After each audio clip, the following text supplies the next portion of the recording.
Olá, bem-vindo mais uma vez ao nosso canal do YouTube. Hoje eu vou falar um pouco sobre como são feitas as escolhas amorosas.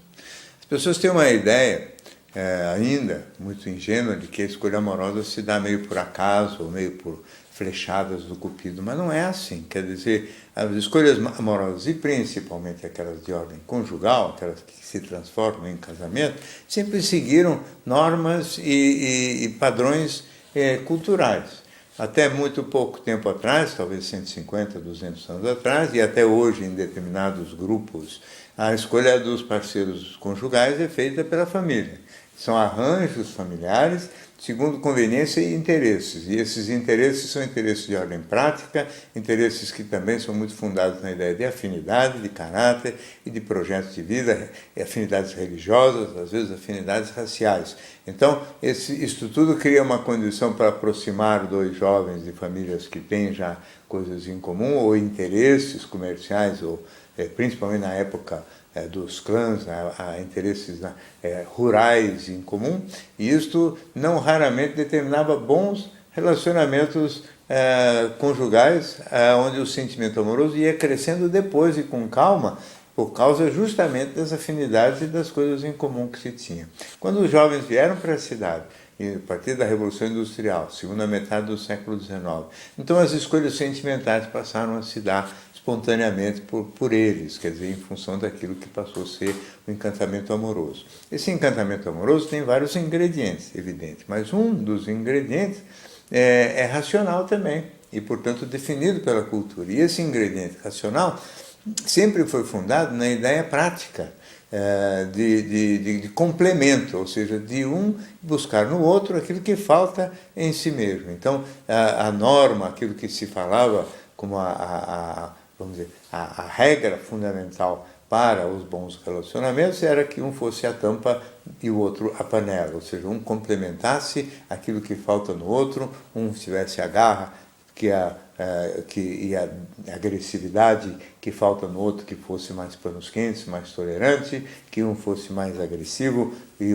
mais briguento, o outro mais panos quentes, enfim, todos esses esquemas de arranjo que definiam, vamos dizer assim, uma aliança mais forte para fins de sobrevivência prática, para fins de lutar pela vida, lutar contra as adversidades da vida, fazer crescer as crianças, que eram muitas, e ajudar, portanto, a se construir uma estrutura familiar que era sempre baseada na ideia de, vamos dizer, dar o mínimo de condições para que os filhos crescessem, até para que esses filhos, depois crescidos, viessem a ajudar os pais na velhice. Essa era a norma e a estrutura em que se organizava. Evidentemente que o encantamento amoroso ele aparecia em função de outros fatores também. O elemento erótico, naturalmente, sempre foi muito importante, os homens fascinados visualmente pelas mulheres, mas até isso é influenciado pela cultura, porque nessa mesma época da tampa e da panela, é uma época que está terminando agora, na realidade, muitas vezes, o padrão era o padrão erótico, aquilo que despertava o entusiasmo erótico dos homens, era justamente a mulher que servisse para os propósitos, vamos dizer assim, práticos necessários para a sobrevivência.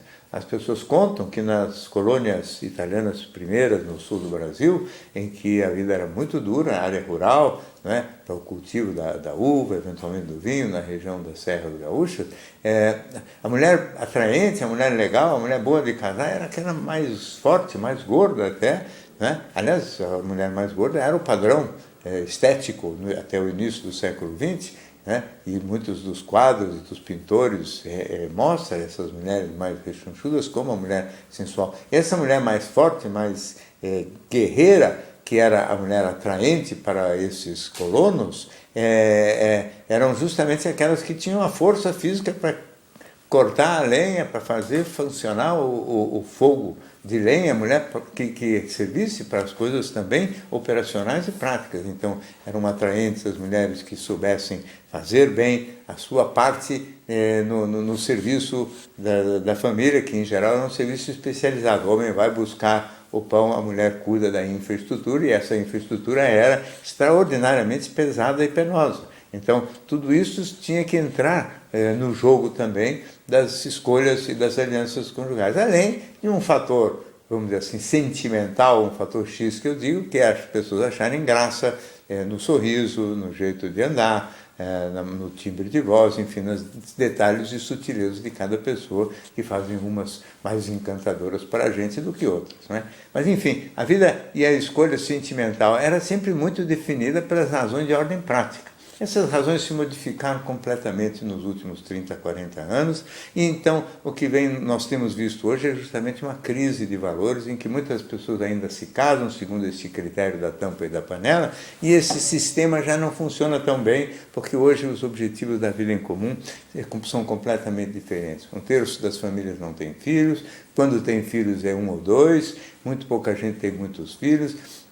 As mulheres se tornaram independentes economicamente, as mulheres trabalham também, existem muitas novidades dentro deste mundo em que a vida prática se tornou muito mais fácil, onde existem micro-ondas, máquinas de lavar tudo nas casas, enfim, uma vida operacional muito mais simples e muito mais confortável, e o lazer cresceu muito e se tornou muito mais importante. Então, para fins de lazer, o critério para o encantamento tem que se modificar. E as pessoas já sabem disso, e de alguma maneira já falam. Então faz aí talvez uns 10, 15 anos que as pessoas, em vez de falar em tampa e panela, começam a falar em almas gêmeas, ou seja, agora o importante são as afinidades, as semelhanças, as afinidades e semelhanças de gosto, interesses e projetos de vida, e principalmente para as atividades de lazer.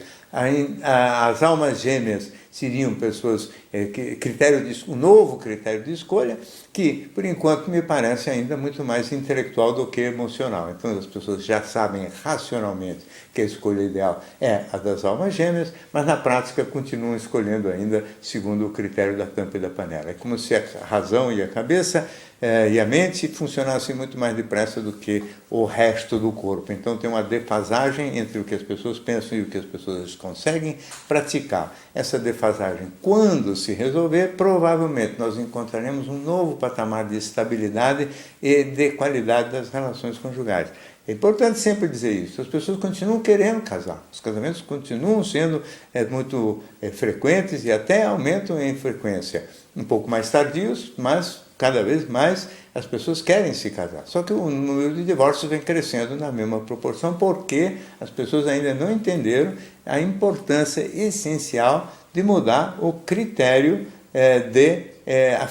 vamos dizer assim, da tampa e da panela para o critério da alma gêmea mesmo, ou seja, das afinidades, porque é isso que funciona para o mundo moderno. O mundo muda, mudam as regras, mudam as maneiras de pensar, e parece que emocionalmente a gente demora um pouco mais para mudar, mas essa mudança, aos pouquinhos, está ocorrendo, e os casais que têm afinidade vivem em concórdia e provavelmente vão reinventar o casamento que vai durar a vida toda.